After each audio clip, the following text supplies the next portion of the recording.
What is up, guys? This is Luke Hill for Kit Guru, and finally we have our hands on the brand new Core i9-7900X from Intel. So this is the current X299 flagship, just launched by Intel, and this is a 10-core, 20-thread CPU, and of course using that new Core i9 naming scheme. So it has 44 PCIe lanes, which will impress multi-GPU users. It's clocked out of the box at 3.3 GHz on the base, but all cores will run at 4.0 GHz under heavy workloads. Turbo Boost 2.0 takes a single thread or multiple single threads up to 4.3 GHz, and it has Turbo Boost Max 3.0 supported out of the box and supported natively in modern Windows 10 versions and modern Linux distributions, and that will take two of the most preferential cores, decided on a chip-to-chip basis, up to 4.5 GHz, which is a very high speed in all fairness. So this thing, on paper, it's an absolute beast. And the same can be said about the price tag, $999. And while that's over $700 cheaper than the 6950X it replaces, it is still a vast investment. So we've spoken about the on-the-paper specs, but let's talk about overclocking, because this thing is multiplier unlocked, which means you can overclock it with ease with an X299 motherboard. And I say with ease, but of course there should be an asterisk there, because this runs very, very hot, but we'll get onto that in a second. So overclocking was great for us, actually. We managed to hit 4.6 GHz on all 10 cores with a voltage of 1.20 volts, which is actually very low, and that was stable along in Cinebench, an extended run of Ada 64 stress test. Prime 95 AVX-based workload is a bit more difficult and a bit more stressful, so if you're pushing for stability with AVX-induced or AVX-capable Prime stress tests, then you're probably going to have to tweak a lot further. When I say tweak a lot further, I mean probably delid this chip or invest in some heavy cooling, because even at 4.6 GHz and just 1.2 volts, this was running close to 90 degrees on a Corsair H110i GT, so a 280mm liquid cooler with full speed fans. So chuck a D14 or a D15 on there and you're closer to 100 degrees. So you have to back down by about 100 megahertz in order to achieve stability with some of the best air coolers on the market in our testing. So now that we've got the stock frequency spoken about and some of the basic specifications laid out, as well as our overclocking results, let's take a quick look at the performance. So let's look first at the multi-threaded performance in workstation style apps. And you'll see that I've got my cheat sheet here because I cannot remember all of these numbers. I do apologize. But if we start off with everybody's favorites, so Cinebench Multi-Threaded, you can see versus the 6950X, stock versus stock, the 7900X is 21% faster. Overclock them both, so the 6950X at 4.2 GHz, the 7900X at 4.6 GHz, and the lead for the 7900X is 13%. Compare that to Ryzen 7, so the 1800X, stock in Cinebench, the 7900X is 51% faster. Overclocked, so the Ryzen chip to 4.05 GHz and the 7900X to 4.6 GHz, and the 7900X is 38% faster. So there's sizable leads in Cinebench, and the multi-core performance is strong, obviously, and the single-threaded performance is also very strong because you have those high frequencies out of the box, the high frequency when overclocked, and you're using Skylake architecture, which we know is very, very fast. So let's now switch our focus onto Handbrake, so a media conversion task, which is ideal for some people who are backing up their Blu-ray or DVD library or doing other conversion tasks. So the i9 versus the 6950X, stock, 22% faster for the i9. Overclocked 9% faster for the i9. Compare that to the Ryzen 7 1800X. The Core i9 7900X is 39% faster at stock and extends its lead to 49% when overclocked. So there's a big gap, and even at stock, the i9 was actually somewhat pushing its frequency back under certain scenarios to around 3.6 GHz, and that just emphasizes the stress put on the CPU by Handbrake. So next up we have another encoding benchmark, so X265 encoding, and compared to the stock 6950X, the i9 is 20% faster. Throw Ryzen 7 1800X into the mix, you're talking 17% faster. So this is a very frequency biased task. And thanks to the balance of very high speed cores out of the box and when overclocking, and the fast Skylake architecture, and 10 cores and 20 threads, the skylake-x chip actually performs really, really well. So the i9 7900X is flying a good flag there. So we do have plenty more data, so I encourage you to check the written review in Kit Guru so you can see all the charts and the breakdown of the performance against a number of CPUs, Ryzen, Broadwell E, Kaby Lake. If you want to see more, then please do head over to the website, because this is just going to be a brief overview and a discussion on our thoughts of the 7900X from Intel. So Intel has rebalanced the cache with the new skylake-x chip compared to previous Broadwell E and Haswell E chips. And that seems to be having an effect at the moment on the gaming performance, but it also could be some early platform bugs, because this is a very early release at the moment, and it has been brought forward compared to what Intel itself actually thought at some point, and compared to what motherboard vendors thought. So the gaming performance in 1080p workloads is quite convincingly behind the 7700K, so Kaby Lake. It's basically known that Kaby Lake is, on general, in its 4-core variant with the current cache per core setup for the 4-core Kaby Lake, it's pretty much as fast as you're going to get for gaming. So if you're a high refresh rate gamer, Kaby Lake is the one to go for. However, it's also interesting to see this Core i9-7900X, despite its frequency advantage, despite using the fast Skylake architecture, there are some scenarios where it actually sits behind the 6950X in terms of gaming performance. So Ashes of the Singularity Escalation, for example, places the 6950X above the i9-7900X. Ghost Recon Wildlands actually performs well on the 7900X when you throw an overclock into the mix, and that's a modern DX12 title. Grand Theft Auto 5 actually likes the 6950X when overclocked, despite its frequency deficit. If we look at Total War Warhammer, that was actually a really bad one for the 7900X, because even Ryzen was beaten in general in Total War Warhammer, which is very single thread heavy, and it's quite surprising to see that actually. So this does spell perhaps some slight issues with 1080p gaming performance at the moment, so those high refresh rates, which are important for enthusiast gamers who really want to push the boundary with high performance graphics card setups. However, it's not a complete disaster, because we are talking minor differences at 1080p gaming performance, small percentage points in general, so it's not night and day. However, it is fact that Kaby Lake is generally faster in its 4-core variants of the 7700K, and there are a number of scenarios where Broadwell E in the 6950X is actually faster than the Core i9-7900X too. So if we switch our attention to 1440p and 4K, so higher resolution gaming, where the GPU is under more of a workload, and quite frankly where people spend £1,000 on a CPU are probably going to be gaming, this i9-7900X actually performs quite well. So when you shift the performance onus heavily onto the GPU, there's very little difference between all the CPUs, so top to bottom, from Kaby Lake even down to Ryzen.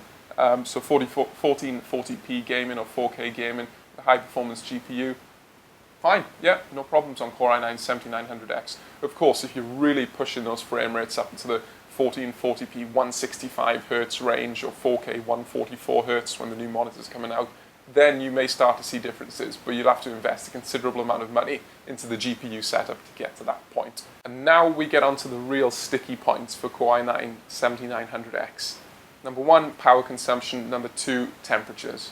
So the power consumption is incredibly high. As far as optimization goes, this is very much a brute force reaction to AMD's Ryzen and also a preemptive strike against Threadripper. So Intel has basically just taken the frequency, ramped it right up, and power consumption has pretty much gone through the roof with it. So it has the finesse of a bulldozer smashing through performance barriers, quite frankly, because the power draw is very high. So if we look at stock versus stock, so the 7900X versus the 6950X, the 7900X draws 32% more power.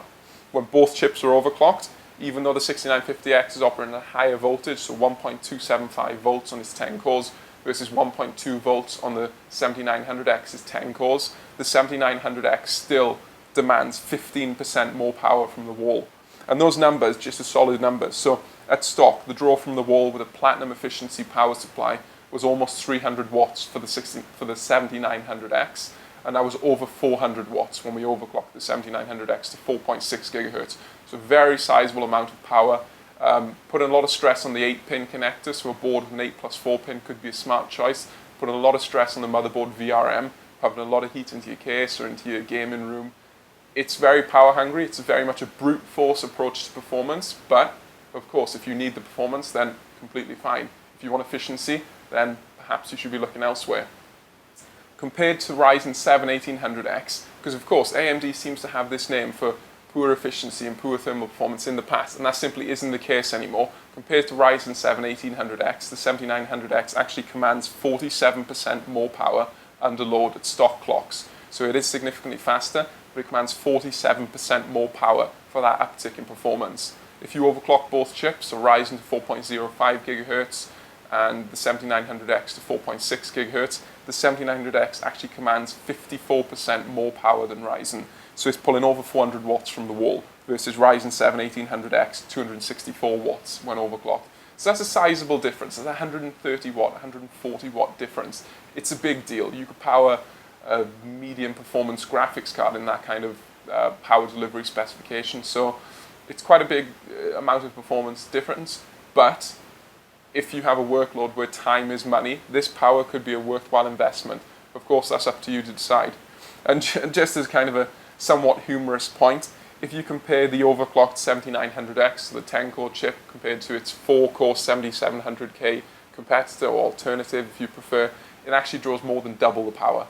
So it's a 125% increase at stock, 139% increase when overclocked. So that's quite heavy. However, the performance is there to justify it. You're going from 4 cores to 10 cores. You expect that type of level. So the advice from us would be, make sure you invest in a high quality power supply.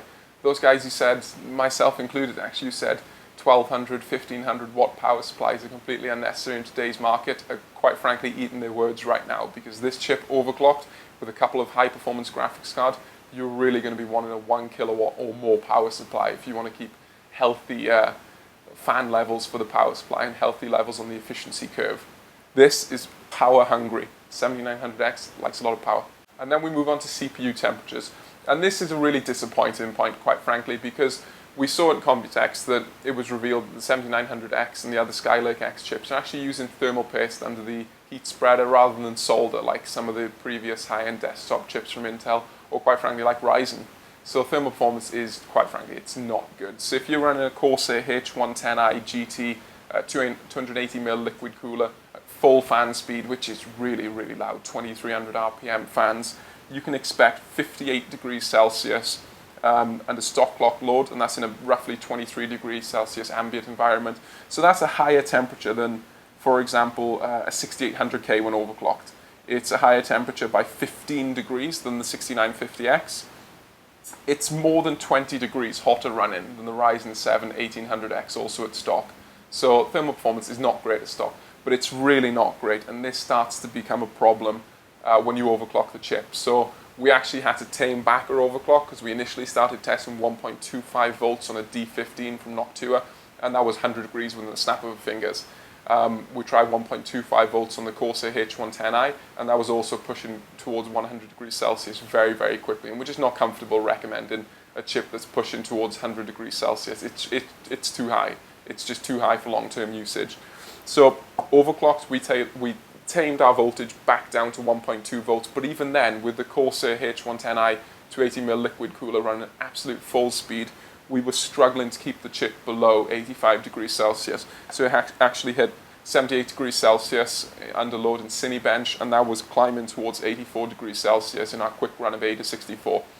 We did an extended test of Ada 64, so more like a 1 hour test of Ada 64, and it was hovering around about the 90 degrees Celsius mark on the Corsair liquid cooler. So this is a very, very hot running chip. It's going to be a struggle for even the best air coolers on the market. It's going to be a struggle for all-in-one liquid coolers. It's going to benefit from custom liquid cooling, but because of the barrier is just from the CPU die through to the heat spreader, no matter how much cooling you throw at this, there will be a performance limitation, and that is the barrier. So it's very disappointing. Of course, we saw similar with 7700K Kaby Lake, and people resorted to delidding the chip and putting a liquid metal interface beneath the heat spreader. But if you've got the, shall we say, the bravery to delid $1,000 chip, then fair play to you, because I personally would not fancy delidding my $1,000 chip and voiding the warranty, potentially damaging something, and just, it's very, very scary for me to think about that. So the temperatures, the thermal performance is very, very disappointing. Those fanboys who used to say so-and-so was a furnace, or AMD this, or NVIDIA that, no, it's just completely unjustified. You need to take it obviously on a series-by-series basis, but skylake-x, from what we've seen with the Core i9-7900X, is very, very hot running. So you're going to have to invest heavily in cooling, and even then you aren't really getting the full benefits of the cooling because the problem is under the heat spreader. So it's disappointing, it's not good to see, and we just hope that Intel addresses this in the future with a good thermal solution such as solder like we've seen in the past, because that could drop the temperature by maybe 20 to 30 degrees, maybe more on these high core count chips. and then you can tailor your fan speed so it's down at bearable levels, not turboing away at 2300 or 2000 plus RPM and just becoming really uncomfortable to work with. So we've taken a look at the performance figures and we've been through the percentage differences compared to Broadwell E, some compared to Ryzen. We looked at the temperatures, the power consumption. So let's look at our pros and cons and give our thoughts on the CPU. So the pros are, of course, it's insane multi-threaded performance. I mean, this just opens up a whole new level of performance in rendering tasks, in a video conversion task. It really, really is. If you can stuff up as much performance, as much data at those 10 cores, you really will be rewarded because of the high frequency in the Skylake architecture. So superb multi-threaded performance, very, very good lightly threaded performance thanks to Turbo Boost 2.0 and Turbo Boost 3.0 and the high out-of-the-box clock speeds. That's very good. Overclocking, fantastic. 4.6 gigahertz on all 10 cores is really, really good. The temperatures, of course, are a real challenge, but the overclocking in itself is very good, impressive to see. It's a lot cheaper than the 6950X, and this is kind of a false win in some respects because the 6950X was quite frankly just so overpriced that anything should be cheaper than it on the consumer market. So it's still a $999 CPU, but the fact that it's over $700 cheaper than the previous flagship is a good thing. It doesn't make it a very good, very much of a bargain by any stretch, but it's a good thing that it's cheaper than the very expensive 6950X. So high-speed memory support was very, very good. We've seen G.Skill and other guys running 4,000 plus megahertz on quad-channel DIMMs, 128 gigs of memory support because of the quad-channel memory and 2 DIMMs per channel, so 8 DIMMs total. So that's great for workstation or prosumer users who really need all of that memory. It supports Intel Optane. I'm sure everybody buying a $1,000 CPU will be happy to see that their $30 hard drive can be sped up quite significantly. And it's just fast out of the box. And that really is important for workstation and prosumers because there are plenty of workstation users, even prosumers, who will understand how to overclock, will see the benefits of overclocking, but simply will not want to overclock because what they do, their work is more important than any minorest, the most minor potential for instability in the system. So they will put it in, run it at stock, and that's it. They will leave it at stock because they get the benefit of their warranty, they get guaranteed stability, trust Intel's fabrication process and their certification process. So the fact that it's fast out of the box is a big boost to performance. It's a big positive for the 7900X. And then we move on to the cons. So the temperatures, the thermal performance is just, it's not great. It shouldn't be expected from a premium $1,000 chip. You should have good thermal interface material to just dump the heat and transfer away from those 10 cores, but that's not what Intel have done. Whether it's something to do with, it's probably not to do with the very, very minor cost saving for thermal paste versus solder per CPU. I'd imagine maybe something to do with the health and safety or the certification of the process in the factory, which is probably hundreds of thousands, if not millions of dollars, rather than a handful of cents per CPU. I don't know. I don't think many people really know why Intel is using thermal paste. Many people can't get their head around this, but it's not a good move on the high-end desktop chips. This is not how you reward enthusiasts. Not good, not impressed by that at all. Power draw is very high. The performance somewhat justifies the power draw. When you look at power efficiency compared to the likes of Ryzen, it's actually not very good. So the power draw is high. If you need all-out performance, then you'll just have to accept that. But if you are really concerned with efficiency, then this is not the best option by any stretch of the imagination. Gaming performance, not the best on the market, which we thought it might be because of the Skylake architecture and the fast frequencies, but it is good. So it's not quite as good as Broadwell E in some respects, not quite as good as Kaby Lake in general. It is better than Ryzen in general, but it's not up towards the top of the chart where we thought it would be and we kind of expect it to be. The price, just the price, I mean, it's $999 for the CPU alone. So in the UK, that's £950 just for the chip. So this gets you $950. Alternatively, I can reach behind me, and for the same price, I can get this, and that's a Ryzen 7 1700, so an 8-core chip. That's £300. You overclock that to the same level as the 1800X, and you are within a decent level of performance in a number of tasks. Don't get me wrong, skylake-x is still significantly faster, but it's also 3 times the price, and you're not getting 3 times the performance. And with the £650 I've saved, I can reach behind me and get this. and that's a GTX 1080 Ti.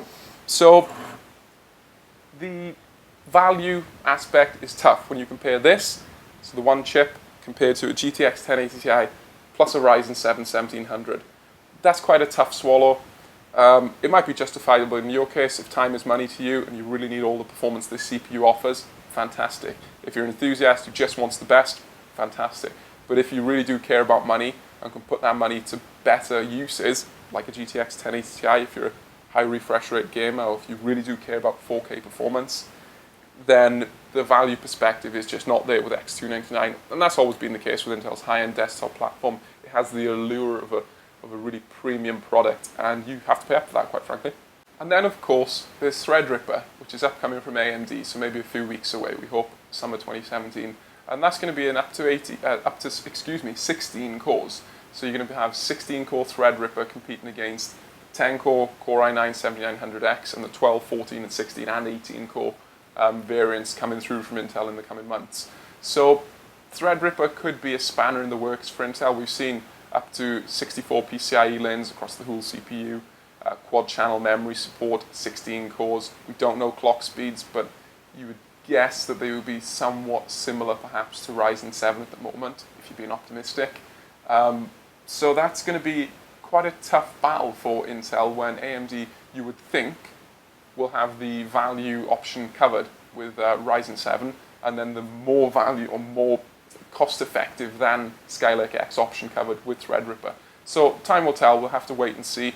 If you really need a CPU now, and you're an enthusiast, and you want what is the best on the market, Core i9 7900X, that is it. Absolutely superb choice. If you want the best on the market, you're willing to pay for it. You're willing to pay for the immense amount of cooling you need to tame this chip. But if you're a workstation user who has significant multi-threaded workloads, you may be better off waiting for Threadripper to see what that brings to the table. And if you're a gamer who just cares about gaming, not streaming, not doing anything in the background, just all-out high refresh rate gaming, and doesn't mind upgrading perhaps in another year or so if games become multi-threaded, then the 7700K Kaby Lake is still the way to go. Overall, Core i9 7900X, ultra-fast, insanely powerful multi-threaded chip, much better value than the 6950X it replaces, but very power-hungry, not great thermal performance, and could be up for a tough battle when AMD comes to the market with Ryzen Threadripper. So thanks for watching this video. I encourage you to log on to kitgurus.net to see the full written review with more charts, more performance analysis, and more discussion. So please do let us know in the comments what you think of Core i9 7900X. Will you be opting for this because you're an ultra enthusiast, or will you be going for one of the cheaper, lower core count skylake-x models? Are you perhaps waiting to see what AMD brings to the table with Threadripper, or has this persuaded you that Ryzen 7 is a good value option? So do let us know what you think. So thanks for watching. I've been Luke Hill for Kit Guru. Please do like and subscribe if you like this video. And until next time, thanks.